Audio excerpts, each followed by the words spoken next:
Halo, balik lagi nih di podcast Aksi Nyata Hashtag dari kamu untuk Indonesia. Kenalin dulu, aku Aisyah Latiba yang hari ini bakal ikutan nemenin kamu ngobrol-ngobrol di podcast yang super cool ini ya tentunya ya.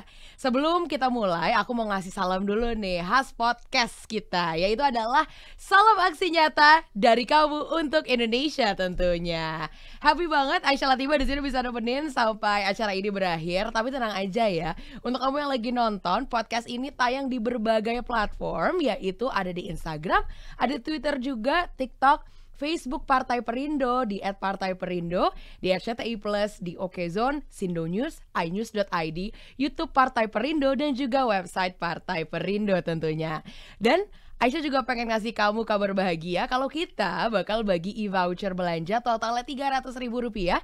Ada 3 voucher nih, masing-masing senilai Rp100.000 yang bakal dibagiin untuk 3 orang yang memberikan quotes terbaik di kolom komentar tentang podcast ini tentunya.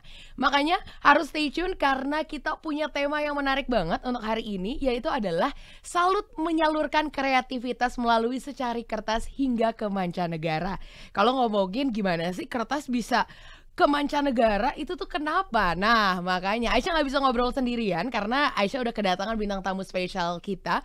Beliau merupakan papercraft entrepreneur. Nah sebenarnya kalau ngomongin seputar papercraft entrepreneur ini sendiri tuh apa sih sebenarnya? Langsung aja ya kita tanya ke tamu kita. Say hi to Mas Reza Mahmud Rauf. Hai. Halo. Apa kabar Mas Rauf? Baik sekali, luar biasa. Gokil banget. Ini aku kalau ngomongin seputar papercraft entrepreneur, papercraft itu kan sebenarnya seni dari kertas. Iya. Nah, boleh dikasih tahu dulu nggak sih sebenarnya untuk teman-teman yang nonton kan belum ngerti-ngerti banget nih, papercraft entrepreneur memulainya tuh gimana dan sebenarnya ini tuh apa sih gitu. Oke, mungkin teman-teman di rumah juga udah pernah tahu bentukan yang bisa kita lakukan dengan kertas. Oke. Kayak origami. Ya, terus seni lipat kertas. Seni lipat kertas. Terus apa sih sebenarnya yang baru ini? Ini namanya papercraft. Oke. Ini sebuah kerajinan kertas, sebuah seni membentuk sebuah kertas yang kita tuh udah punya template-nya duluan. Oke. Udah punya template-nya duluan. Terus nanti kita akan potong, lipat, lalu tempel. Nanti jadinya 3D seperti yang di sini. Ini ya, sebenarnya kalau dilihat dari jauh sebenarnya ini tuh agak sedikit seperti miniatur. Tapi kalau dideketin ini tuh dari kertas bisa loh jadi kayak gini ya. Bisa jadi kayak dari gitu. Awalnya boleh ditunjukin dulu gak dikit? Awalnya kayak gitu? Awalnya seperti ini. Wow, gokil. Awalnya seperti ini. Gokil. Potongan-potongannya udah ada seperti ini. Nanti kita tinggal potong, lipat, lalu tempel. Jadi 3 hal sederhana. Oke, sebelum kita DIY teman-teman, Aisyah mau nanya dulu nih. Ini kan kalau aku ngeliat dari kaos boleh agak dibuka dikit, Ichinogami. Iya. Yes. Boleh dikasih tahu dulu nggak filosofinya nih sebelum kita nanti bakal main-main kertas-kertasan gitu ibaratnya. Boleh kasih tahu. Jadi Ichinogami adalah sebuah agensi kreatif berbasis komunitas. Nah, agensi kreatif papercraft ini berbasis komunitas. Kita bikin dan kita bantuin orang-orang, perusahaan, agensi maupun perorangan untuk bikin creative branding pakai papercraft. Oh, I see. Gitu. Jadi kerjaan kita sehari-hari adalah membantu orang-orang untuk bikin sesuatu yang menarik, kreatif untuk marketing maupun branding pakai papercraft. Oh, gitu. Gokil. Filosofinya tuh sebenarnya apa? Ichinogami. Jadi Ichinogami merupakan sebuah seni. Ini pengembangan dari origami. Origami yang kita tahu artinya adalah terdiri dari ori dan gami. Ori itu adalah seni lipat. Gami itu berasal dari kami, kertas. Oh gitu. Nah, pengembangan kedua adalah kirigami. Kirigami adalah seni potong kertas. Tapi kalau pengembangan ketiga adalah ichinogami. Ichinogami adalah ichi itu satu. No itu kata sambung.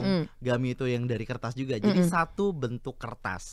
Kita membentuk sebuah kertas. Oh gitu. Aku baru tahu makanya dari tadi pas nyampe, oh ini kaosnya tuh ternyata melambangkan itu. Cuman sebelum kita breakdown, kita teliti lagi lebih dalam gitu. Aku mau nunjukin dulu ke teman-teman, ini ada foto-foto. Tentunya biar tahu kalau ini kan dilihat secara 3D mungkin ternyata gini hasilnya. Nah ini nih, ini dari kertas bisa jadi ala-ala Iron Man gini, ini susah gak sih Mas? Kalau dibilang susah sih enggak ya. Jadi teman-teman di rumah ini udah harus tahu bahwa papercraft itu tingkat kesulitannya cuma 2. Jadi nggak ada yang kata sulit, cuma ada mudah sama mudah-mudahan. Konsepnya mudah-mudahan, jadi insya Allah jadi, insya Allah enggak gitu ya. ini mudah-mudahan gitu. Tapi yang pasti tingkat kerumitannya dari teman-teman ini sebuah seni atau sebuah kerajinan yang memang pada dasarnya semua orang bisa. Art and craft. Art and craft. Cuma memang teman-teman bisa mengasah lebih lanjut, mengasah lebih dalam lagi, jadi bisa lebih profesional, lebih cepat, lebih rapi. Lebih rapi. Coba ini yang Iron Man. Wah, ini ada motor juga nih. Iya, aku sebagai cemut merasa terpanggil alias cewek motor ya, Say. Ini tingkat kesusahannya lebih susah yang Iron Man atau yang motor nih? Yang pasti Iron Man sih. Cuma kalau motor kan lebih dekat sama kita nih. Kita lebih relate bahwa ini bisa loh dibikin seperti ini. Gitu. Gokil. Coba aku mau penasaran. Coba kita next lagi. Ada lagi. Waduh. Agak repot ya, Say. Komplek ya. Kalau ini tingkat kesusahannya lebih susah lagi dong, karena lebih detail. Betul, ini lebih detail. Ini sebenarnya peta dari sebuah kota. Jadi peta sebuah kota namanya Tenggarong. Tenggarong, di Kalimantan. Ini city map plan-nya. Jadi udah ada zoningnya. Jadi kita bisa tahu nih zoning ini, warna ini untuk apa, residensial, komersial atau apapun, dan itu hanya menggunakan papercraft. Wah, ini gitu. Tapi untuk masalah budgeting berarti jauh lebih murah karena bahan dasarnya kertas gitu. Betul. Bahan dasarnya lebih murah, lebih cepet kita ngerjainnya, lebih fleksibel. Karena gini, aku suka banget sama kertas, karena kertas itu sangat fleksibel. Gitu. Jadi Mbak Isya mungkin pertama kali ngelihat kertas hanya untuk gambar, ngelukis atau nulis. Tapi padahal pada dasarnya kertas itu sangat fleksibel sehingga kita bisa bikin macam-macam. Gitu. Iya, betul, lebih murah. Gitu. Tapi memang impactnya bisa jadi lebih besar. Gokil banget. Aku pengen lihat-lihat lagi. Ada video juga yang pengen aku tunjukin tentunya. Tapi sebelum video ini kayak nih lebih ini lagi nih, lebih detail lagi nih. Ini lebih detail dan ini sebuah Gundam yang namanya Gundam Unicorns, dan ini bisa digerakin. Masih bisa digerakin. Gitu. Pokoknya seru banget. Ini ukurannya kurang lebih sekitar 200 cm. 2 meter. 2 meter ya. Tingginya, Berapa lama pembuatannya nih, Mas? Pembuatannya kurang lebih 1 bulan. 1 bulan. Memang harus tekniknya sabar ya. Tekniknya sabar. Tapi kalau dikerjain keroyokan bisa jadi cuma seminggu. Berberapa keroyokannya? Bisa bertiga, bisa berempat. Keroyokan di pikiran aku berdua 4 tadi. Untuk jadi kayak gini, ternyata bertiga bisa ya. Kalau memang udah bisa. Coba kita lihat lagi. Ada apa lagi? Nah, ini dia. Kalau ini adalah salah satu bilangnya apa, exhibition ya waktu itu. Ini event kita di salah satu mall di Jakarta. Wow, banyak ya. Yes. Jadi memang setiap kali kita ada event di mall, kita memperkenalkan bahwa ada loh papercraft, ada loh hobinya, dan anak-anak bisa langsung nyobain. Wow, gitu. Keren banget. Tapi ini by the way kalau ngomongin segmentasi umur, sebenarnya bukan cuma buat anak-anak doang kan? Yes, betul banget. Bukan cuma buat anak-anak. Jadi teman-teman di rumah bisa langsung nyobain papercraft. Jadi teman-teman di rumah nggak perlu kayak ada umur tertentu gitu, enggak. Kita entry level kita semua umur. Nah ini nih kalau ngomongin seputar semua umur gitu kan. Kan biasanya kalau aku ngelihat juga di sini bentuk papercraft itu unik-unik gitu. Ada dong berarti harus keahlian khusus untuk bisa melakukan seni papercraft ini gitu. Nah jadi gini Mbak Isya. Jadi keahlian khusus sebetulnya aku nggak bisa bilang papercraft itu butuh keahlian khusus. Karena semua orang punya keahlian tersebut, art and craft. Tapi yang aku bisa bilang papercraft ini seninya bisa kita latih. Gitu. Jadi anak-anak bisa lebih cepat, lebih rapi. Tapi sebenarnya manfaatnya yang sangat aku bisa fokusin. Jadi buat anak-anak itu bagus banget buat ngelatih motorik halus. Bisa buat ngelatih koordinasi mata sama tangan. Bisa belajar 3D lebih awal. Gitu. Dan yang pastinya anak-anak bisa ngurangin waktu gadget. Gitu. Bisa ngurangin ya, bukan menghilangkan tapi ngurangin dikit. Bener. Tapi ada pelatihannya khusus nggak? Pelatihan khusus kita beberapa kali ngadain di beberapa mall dan beberapa sekolah di Jakarta dan Jabodetabek ya. Dan itu seru banget. Salah satu pelatihan yang mungkin dinanti anak-anak juga. Karena gitu. Selain belajar mereka juga bisa bermain dengan papercraft. Gokil. Gitu. Apa sebagai maksudnya papercraft expert gitu ya kita bilang lah ya Mas Rauf. Apa yang paling susah ketika kita mendesain papercraft itu apa? Oke, yang paling susah sih menurutku adalah yang pertama kita bisa menerjemahkan keinginan dari klien. Oke. Itu salah satu yang paling susah. Nah, tapi untuk membuat papercraftnya sendiri kita bilang nggak apa-apa.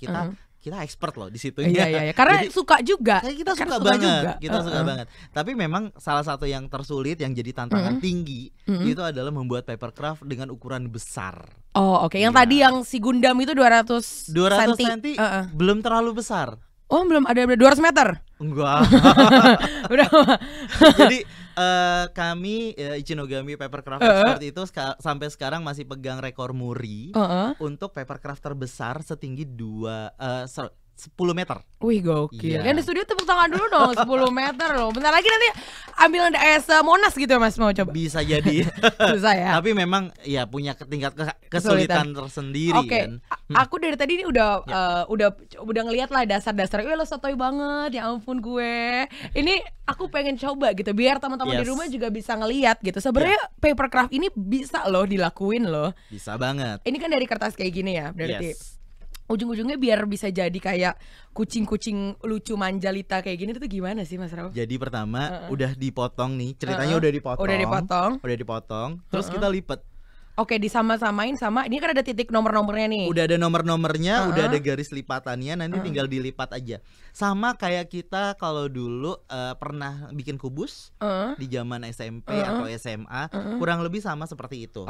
Jadi udah ada. Jadi papercraft itu ada dua, ada bagian ininya, bagian yang tercetak ada warnanya, kita sebut face atau wajahnya, dan yang kedua ada yang trapesium.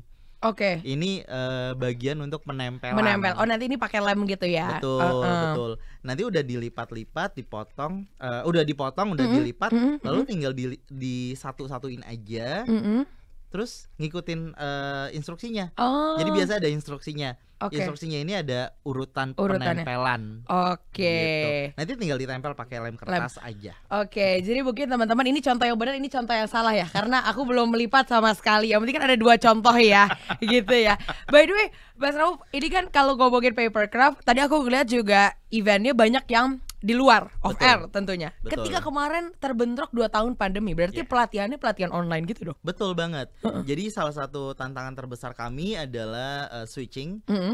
Di pandemi ini kita coba untuk event secara online dan hybrid. Bisa banget. Dan sebenarnya gini, kita bikin campaign bahwa papercraft ini adalah aktivitas yang bisa dilakukan di rumah saja. Hashtag di rumah saja gitu. Ini seru banget karena teman-teman juga akhirnya ngikutin.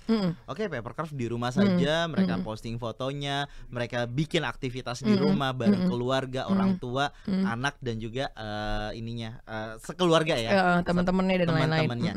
Dan ini jadi salah satu turning point kami. Jadi ketika kita bisa bilang bahwa sebenarnya papercraft itu adalah hands-on approach ya. Jadi benar-benar orang yang pengen bikin papercraft ya kita ajarin sama kayak workshop di mall, sekolah dan segala macam. Tapi ketika kita bilang kayaknya kalau online agak susah nih. Ya udah nggak apa-apa. Kita coba. Akhirnya salah satu cara yang kita lakukan adalah kita mengirimkan papercraft kitnya ke rumah. Gitu. Tapi pelatihannya tetap online.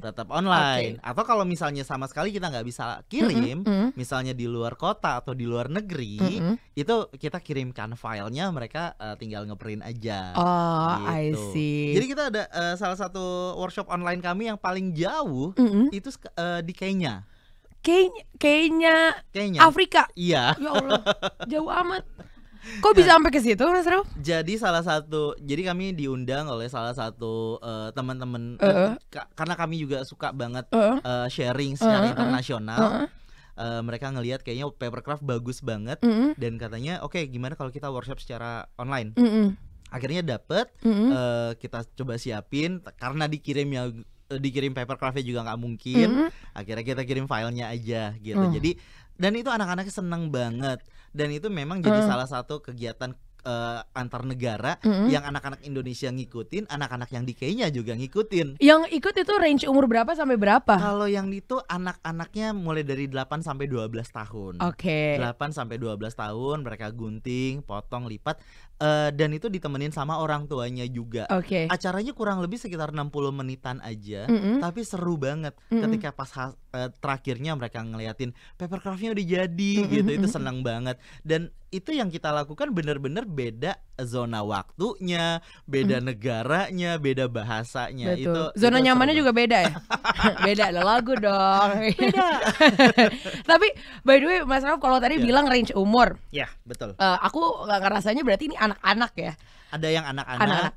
Tapi sebenarnya umur seaku, yang mungkin yang lebih tua dari aku juga sebenarnya butuh tahu hal-hal kayak gini. Apalagi yang tadi off air juga Mas Rauf sempat menyinggung manula. Ya, karena oke banget. Kenapa tuh, boleh dijelasin nggak? Jadi fungsi papercraft itu memang berbeda-beda dari jenis umur. Oke. Dari buat anak-anak tadi aku udah jelasin gimana mereka bisa ngelatih fokus, bisa ngelatih motorik halus. Kalau buat remaja, buat remaja lagi labil-labilnya, ini papercraft bisa buat hadiah. Jadi ketika dia tahu calon pasangannya suka hobi apa, misalnya suka otomotif, suka motor mungkin, dibikinkanlah papercraft. Jadi karena papercraft itu sebenarnya sebuah hobi yang emang kita harus ngerakit sendiri. Dan ketika ada hadiah yang memang dirakit sendiri nih, lebih meaningful. Betul. Ya pokoknya lebih dapet deh gitu. Dapet. Nah, terus buat orang tua hasilnya buat apa sih papercraft? Pertama buat koleksi. Kedua buat model acuan. Model acuan di sini adalah kayak misalnya arsitek. Itu dia bisa pakai papercraft as model acuan dia gitu. Bener-bener. Terus buat branding. Ini buat orang tua dulu ya, buat orang dewasa. Terus bisa juga buat aktivitas ke anak-anaknya. Benar. Buat kayak misalnya dulu ayah saya sering banget setiap weekend kasih yuk kita bikin puzzle bareng. Nah kayak gitu. Cuma kan sekarang bikin papercraft bareng. Terus kita juga bisa bikin papercraft ini sebagai konten edukasi. Konten edukasi something lah. Misalnya kita bikin kota, bikin robot, bikin mobil, dan semua partnya pakai papercraft. Nah terus yang buat manula. Jadi baru-baru ini memang udah ada studi yang menunjukkan bahwa bikin crafting, bikin papercraft itu bagus banget buat mereduksi, buat mengurangi resiko demensia. Jadi orang-orang yang udah tua, yang udah manula, kalau misalnya memang nggak ada aktivitas apapun, dia resiko tinggi kena demensia. Benar, setuju. Ketika ada papercraft, ada aktivitas misalnya knitting, art crafting, ngelukis, salah satunya juga papercraft, itu bisa ngurangin resiko demensia. Jadi rentan yang biasanya kalau manula rentan pikun ya. Betul. Dan ada beberapa kota di Eropa juga, di Polandia, di Inggris, itu manula-manulanya bikin sebuah small group discussion untuk ngobrolin papercraft.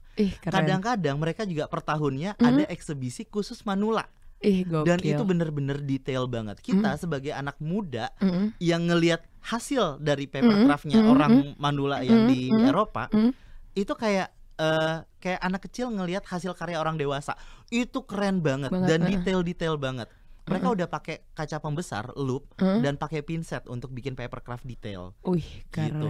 Jadi kayak contohnya aja nih, ada pesawat yang bener-bener detail, pesawat dari World War II, ada turretnya, ada pistolnya segala macam, itu udah ada di pesawatnya. Atau bikin kapal laut, kapal perang yang benar-benar ada skocinya yang kecil banget, dan itu semuanya dari kertas. Dan kita juga bisa sebenarnya ke situ. Iya, keren. Ini aku sih udah gak heran lah ya kalau ngelihat dari hasil-hasil yang ada di meja ini.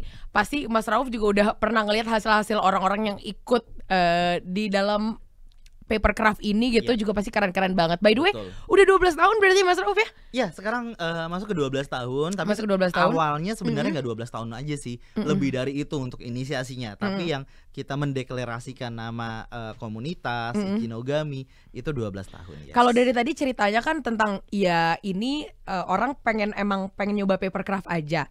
Ada lomba atau kompetisinya nggak? Nah, lomba atau kompetisi iya, kita sering mengadakan, dan beberapa kali juga kita ngadakan ngadain dengan komunitas-komunitas lain. Tapi memang pada dasarnya kita di komunitas kami di Perikertas itu melaksanakan challenge setiap 2 bulan sekali. 2 bulan sekali. Ya, jadi offline online.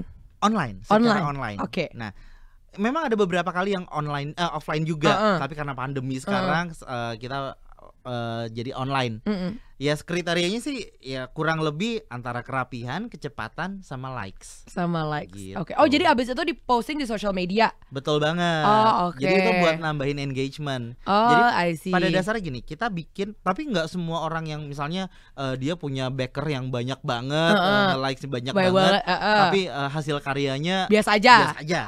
Enggak, kita nggak kayak gitu. Jadi salah satu caranya adalah kita pilih dari tim admin dan tim yang juri itu milih 10 karya terbaik. Dari 10 karya terbaik baru di voting. Gitu. By the way, selama 12 tahun ini ya, Mas Rauf pasti udah sering dong dapat pesanan dari entah klien atau dari brand atau dari mungkin individual aja gitu. Yang paling unik apa pesanannya? Ada yang minta bikinin apa gitu? Kalau yang paling unik dari klien atau dari brand, sebenarnya semuanya unik ya, karena semuanya punya cerita masing-masing. Betul. Aku bisa bilang bahwa ada beberapa yang lucu nih. Misalnya ada salah satu klien kami bikin mobil kayak gini nih, tapi nggak yang bener-bener simple, dan dia memang mau dibagiin ke pameran. Gitu. Dibagiin di pameran. Ini salah satu contoh branding ya. Jadi salah satu contoh branding adalah kita bikinin template-nya mereka, template klien. Salah satu contohnya mobil. Udah ada brand kliennya. Mereka waktu itu pesan kurang lebih sekitar 5.000 eksemplar. 5.000 eksemplar untuk dibagikan. Tapi kita lihat, ternyata eventnya ini cukup gede. Salah satu event terbesar otomotif di Indonesia. Gitu. Selama 5 hari. 5 hari. Kita bilang setelah proyeksi segala macam, kayaknya kurang deh kalau misalnya cuma pesan 5.000 gitu. Kita bilang, Kak, kenapa nggak segini aja, misalnya 10.000 atau 20.000 gitu. Lebih banyak. Dia bilang, enggak, saya takutnya juga nggak habis gitu. Ternyata di hari ketiga itu habis, sold out, dan kita udah nggak ada waktu lagi untuk produksi gitu. Nah, itu salah satu yang lucunya juga, kita udah prediksi bahwa papercraft ini cukup booming dan orang-orang juga cukup suka gitu. Jadi ketika kita sarankan, kayaknya lebih deh gitu. Nah, tapi katanya nggak usah. Itu terjadi juga kayak misalnya kita bikin untuk salah satu mall si pohon Natal, tapi pohonnya nggak gede-gede banget, cuma sekitar 5 meteran doang. Tapi di bagian bawahnya yang lucu itu kasih sebuah basket untuk orang-orang ambil si ornamen Natal yang berbentuk kertas. Jadi ornamen Natal ini kita bikin dari kertas semuanya, dan orang-orang free silakan ambil. Kita udah sediain kurang lebih sekitar 2 basket full of ornaments-nya. Tapi kita udah bilang, Kak, ini kayaknya kurang deh kalau misalnya buat sampai weekend gitu. Enggak, kayaknya segini cukup gitu. Ternyata kurang. Kejadian lagi. 2 hari hilang, habis semuanya. Aduh. Nah. Ini gokil juga ya, maksudnya berarti udah banyak banget loh event-event yang diikutin sama Mas Rauf ya. Lumayan banyak. Sekarang kita udah punya kurang lebih ada lebih dari sekitar 100 kolaborasi juga selama beberapa tahun ini. Sama kita udah kayak udah banyak ya, sekitar 500-an event lah di Jakarta seputaran ini gitu, dan luar kota. Nah, tapi kalau secara keseluruhan industri papercraft di Indonesia sebenarnya oke nggak? Industri papercraft di Indonesia. Nah, karena kita ngomongin Indonesia, saya bisa akui bahwa industri papercraft di Indonesia memang sekarang baru bertumbuh. Dari tahun yang paling hype-nya tuh mulai dari tahun berapa sih, Mas Rauf? Sekitar tahun 2015-2016. Itu baru bertumbuh. Tapi memang kita sudah beberapa kali kerjasama dengan yang di luar negeri, terutama di Eropa dan di Australia. Itu mereka sangat appreciate sekali dengan hasil karya dari Indonesia. Hasil karya kami secara ini ya, secara keseluruhan lah ya. Secara keseluruhan, desainnya bagus, detailnya oke, sama deliverynya juga cukup baik kan. Nah, maksud aku kalau dibandingkan dengan Indonesia, memang Indonesia belum se-appreciate itunya, belum segitunya meng-appreciate. Tapi kita lagi berjalan ke sana. Benar. Gitu. Dan ngomongin soal mancanegara juga, Alhamdulillah kita udah beberapa kali pameran Jadi diundang ke Jepang sama di Rusia. Keren. Sama di Moskow. Jadi beberapa tahun yang lalu. Ya jadi pertama kali di Jepang itu kita memperkenalkan papercraft di negara asalnya. Origami. Origami dari Jepang ya? Dari Jepang kan origami dari Jepang.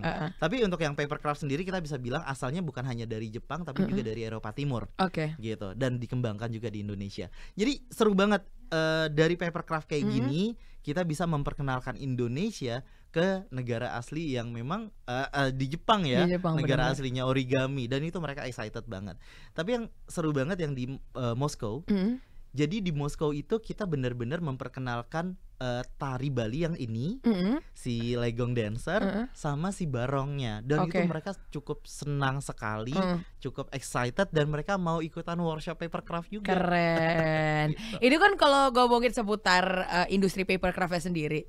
Kalau dari sisi bisnisnya deh, sebagai seorang pebisnis berarti hitungannya kan ini bisnis lah ya namanya. Betul. Challenge terbesar selama ini 12 tahun loh, itu bukan waktu yang singkat gitu loh. 12 tahun apa yang paling aduh ya Allah kok gini banget ya gitu. Itu apa? Yang pasti stereotype. Stereotype orang-orang yang masih ngelihat oh ini cuma dari kertas. Oh ini cuma ya lo bikin kertas doang kan, ngedesainnya gampang gitu. Nggak segitunya gitu. Memang ngedesainnya nggak terlalu sulit untuk kami. Tapi memang yang bikin orang-orang itu jadi gini loh. Jadi pengen. Jadi orang-orang kita punya tiga pihak yang mesti kita please. Ya. Jadi yang pertama adalah konsumen. Konsumen pasti. Konsumen biar bikinnya nggak terlalu sulit. Ya kan. Kalaupun terlalu sulit, misalnya Mbak Isha bikin Gundam yang ribet banget. Kita ngelihat secara visual bagus ketika jadi. Tapi ketika untuk ngerakitnya nggak sebagus itu loh. Gitu. Pasti akan rumit. Makanya kita selalu bilang, untuk orang banyak untuk dibagikan itu tingkat kesulitannya harus mudah. Bener. Nah, terus tingkat kesulitan mudah, tapi dari kliennya sendiri enggak dong, saya maunya yang agak cukup sulit yang emang wah gitu. Gitu kan. Nah itu yang kadang-kadang kita aduh gila ini gimana ya? Challenging banget. Meyakinkan customer kita, meyakinkan klien kita untuk sama dengan customer gitu.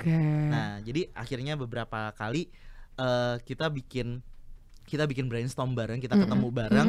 Yuk, ini papercraft nggak sewah ini kalau misalnya mau dikasih ke klien. Kalau mau dikasih ke customer.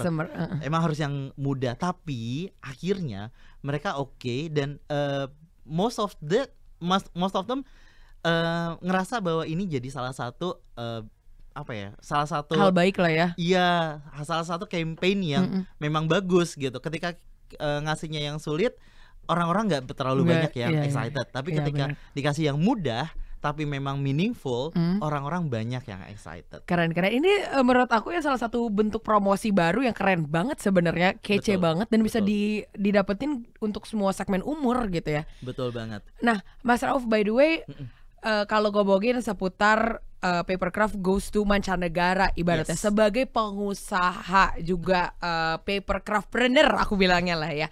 Ada nggak sih pesan-pesan untuk millennials atau Gen Z lah yang pengen juga bisnis papercraft seperti ini? Apa pesannya biar nih loh ada tips and trick yang harus dilakuin gitu? Pesan aku cuma 2. Jadi cari tahu apa passion kamu. Yang kedua, tekunin. Ini nggak cuma berlaku di papercraft doang ya, secara keseluruhan ya. Secara keseluruhan. Pertama, cari tahu passion kamu apa. Terus yang kedua, tekunin. Karena gini, Ichinogami bisa sampai segini, misalnya aku bisa bilang sebesar ini. Bener. Sampai sekarang 12 tahun itu berasal dari passion yang emang aku tahu. Gitu. Dan suka. Passion yang aku suka dan aku tekunin. Dengan ditekunin itu insya Allah jadi lebih baik, lebih banyak, lebih besar gitu. Dan pastinya dengan tim yang memang kompak. Bener. Dan kita juga benar-benar yakin dan tahu passion kita. Bener. Bayangin aja ya, mungkin kalau di sini yang dari tadi nonton, dari secari kertas kayak gini bisa menghasilkan dan juga bisa memberdayakan banyak SDM di Indonesia. Betul banget. Iya kan? Betul banget. Jadi dan ini bisa menghasilkan per bulan income dari sini. Itu gokil banget, dari kertas loh. Dari kertas. Betul banget. Ini keren banget. Mungkin deh. kalau teman-teman ada yang pengen tahu gitu Instagramnya itu dari mana sih? Instagramnya bisa langsung cek aja @ichinogami. ICH ya. ICH Nogami. Biar tahu infonya, betul. Biar bisa ikut juga pelatihannya gitu. Sama jangan lupa gabung ke komunitasnya juga. Oh, gabung ke komunitasnya bisa juga. Oke. Ada nama komunitasnya Prekertas yang tadi saya sebutin juga. Itu gabung di situ bisa belajar banyak, bisa dapetin template-template lucu kayak gini. Gemai. Terus nanti sama Mas Rauf sendiri nggak langsung? Ya, betul, di handle-nya betul, sama bisa langsung belajar sama expertnya langsung ya. Sama beberapa tim juga yang memang mungkin bisa jadi lebih expert dari saya. Wih, gokil. Ini gitu. Keren banget, teman-teman harus pastiin untuk follow Instagramnya kamu juga biar bisa ngeliat sendiri gitu gimana sih cara pembuatannya dan lain-lain. Dan ini kalau ngomongin seputar hal-hal yang positif, terus juga yang jelas bisa menginspirasi yang lagi nonton juga, dan berkaitan juga sama yang namanya Partai Perindo, campaign aksi nyata hashtag dari kamu untuk Indonesia ini relate banget sebenarnya ya dengan movement yang dijalankan Partai Perindo, yaitu produktif, solutif, modern, bersih, berintegritas, peduli dan turun tangan untuk Indonesia sejahtera. Partai Perindo juga memanggil nih putra-putri terbaik untuk Indonesia sejahtera melalui konvensi rakyat, yaitu program penjaringan secara daring bagi warga Indonesia yang berminat mendaftarkan diri sebagai bakal calon anggota legislatif atau bacalek di semua tingkatan pemilihan DPRD, kabupaten kota, DPRD provinsi dan juga DPR RI.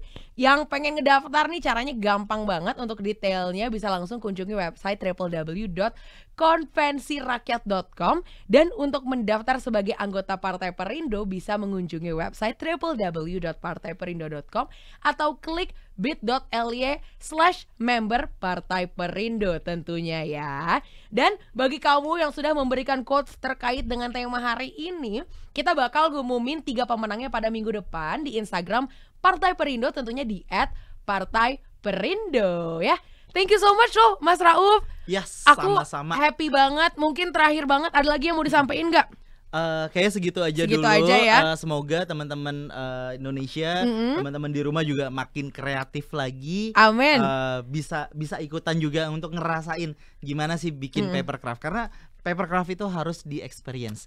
Harus ada pengalaman untuk bikin papercraft. Oke. Thank you so much Mas Rauf, dan juga thank you juga untuk teman-teman yang udah nonton hari ini. Semoga apa yang barusan kita obrolin bisa mencerahkan, menginspirasi, dan kamu juga bisa ikutan ambil manfaatnya. Thank you juga tentunya untuk Partai Perindo yang selalu bergerak dengan aksi nyata.